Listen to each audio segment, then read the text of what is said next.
Brothers, unsay angay kong buhaton aron maangkon ko ang kinabuhing dayon?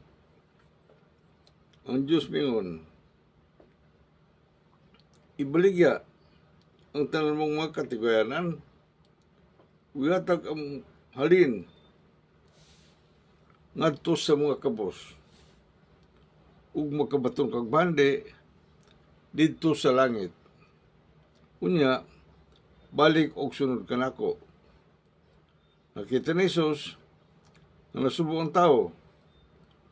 Busa mingon siya, pagkalisod gayod, alang ni atong daghan ug bande sa pagsulod sa gingharian sa Dios.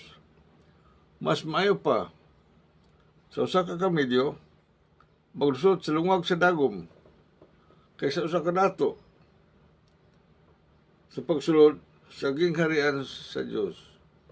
Ato kinamabasa sa basa ni San Lucas, Kapitulo 18, versikulo 18 hangtod 25. Bye-bye.